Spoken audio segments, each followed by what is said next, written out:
Dr. Sean Suda here. So some patients ask me, what is the difference between a panniculectomy and an abdominoplasty or tummy tuck? Because sometimes they get mixed together. Well, there is a difference. So in short, a panniculectomy is a medical operation and an abdominoplasty or tummy tuck is a cosmetic operation.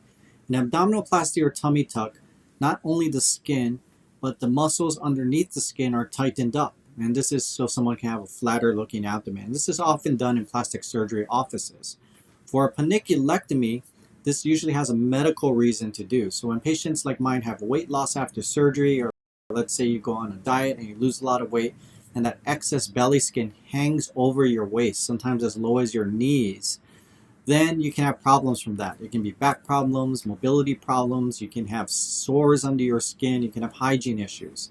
In those cases, we can sometimes get insurance to cover removal of the pannus, which is done the same way that we remove the skin from the abdominoplasty, but we do not tighten the muscles underneath because the purpose is to get rid of the medical problems from excess skin.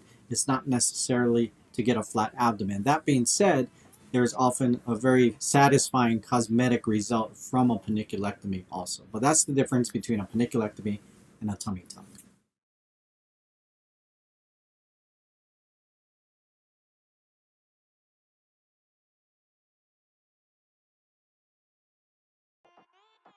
So I had a patient inquire the other day about having a panniculectomy done. I assume she had lost some weight, and she basically was asking me about having a panniculectomy done.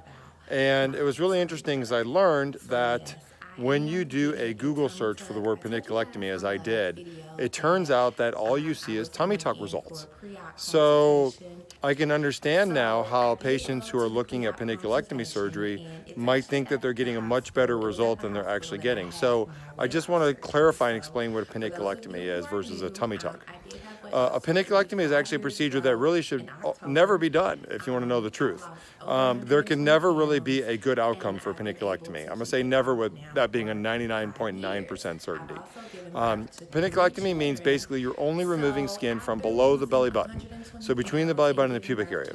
The problem is that everybody who needs skin removal on their tummy needs unless they're having a mini tummy tuck, which is a cosmetic procedure, then they really need a full tummy tuck, which means now we're relocating the belly button, oftentimes tightening the muscles, and adding liposuction and things like that, right? So the problem that you run into with the panniculectomy is that you can't remove enough skin, or maybe you can remove enough below the belly button, but now the skin above is loose. And the ultimate problem really becomes that I start to see really bad scars and really bad spots, like the scars right below the belly button, or the scars, crazy in position and things like that. Or I've even seen like general surgeons and surgeons who do weight loss surgery actually remove belly buttons, right? So they know that it's not going to look right, so then they remove your belly button. So now you look like sort of like an alien-looking belly. So bottom line is, if you're considering a panniculectomy, you're looking at the wrong procedure. You really need a tummy tuck. There is no patient that I do panniculectomies on. Okay, they are always at least a tummy tuck. If you want to call it a panniculectomy, really for me in my practice, the only patient who gets skin removed below their belly button is a mini tummy tuck, which is a low BMI patient who barely needs any skin removal. So keep that in mind. When you're searching, you may be looking at tummy tuck pictures. So make sure you're getting that procedure correct. Make sure that you're clarifying that if you see a new belly button made, that is not a panniculectomy and that is a tummy tuck. All right, and remember, you probably need a tummy tuck. Make sure you get at least 2 or 3 opinions, and you're seeing a board-certified plastic surgeon, not a bariatric surgeon, not a general surgeon, not a quote-unquote cosmetic surgeon, and then you'll have a great outcome. Tummy tuck surgery is a body contouring procedure designed to slim your waistline and tighten your abdominal muscles. Your excess skin, fat and stretch marks will be surgically removed to permanently flatten your belly. Tummy tuck surgery can take 1 to 3 hours to complete. The length of your surgery depends on the size of your treatment area and whether liposuction is also performed. General anesthesia is most often used for tummy tucks so you can be completely asleep during your surgery. Your surgeon will make a well-hidden incision along your bikini line and a second incision around your belly button. The skin and fat layers will be lifted to expose your abdominal muscles. The muscles will be repaired with sutures, pulling them closer together to flatten your midsection.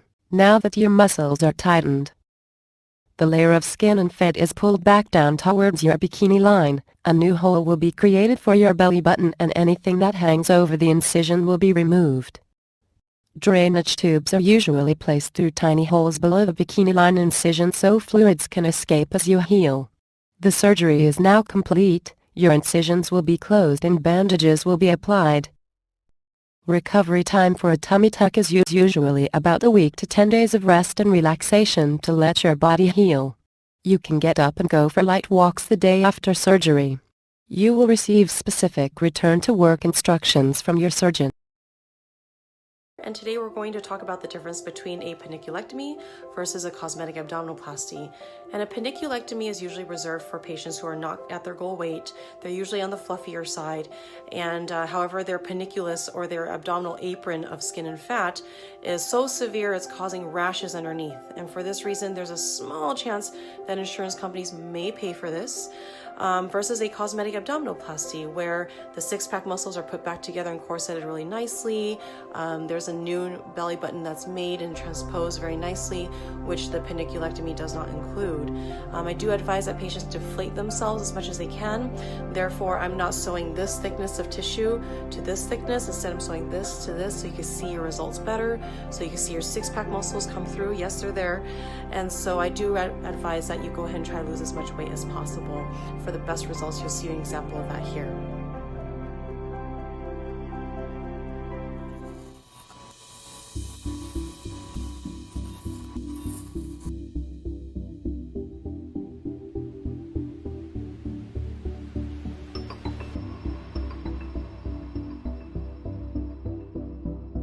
I'm here for panniculectomy and liposuction of the flanks and abdomen.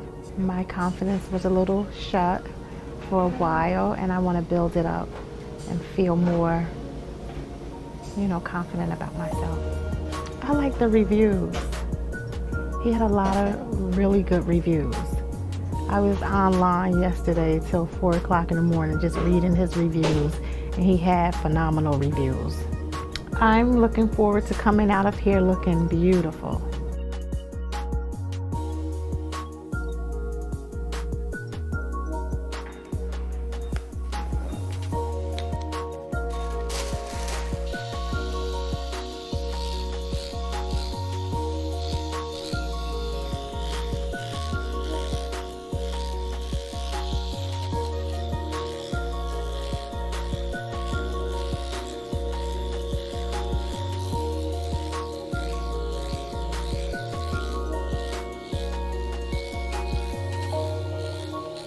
So we've just finished our liposuction, and now we are making our incision in the skin, and we're going to get down to that abdominal fascia, and we're just going to keep going and bring this flap, take this extra skin that she has here, this pannus.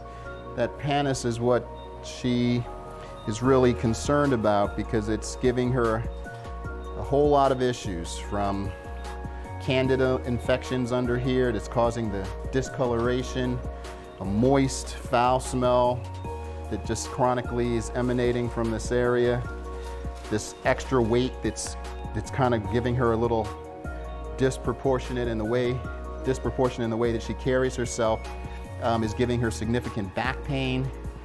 And so that's why a panniculectomy in someone who is a massive weight loss patient is medically indicated, because of all of the sequela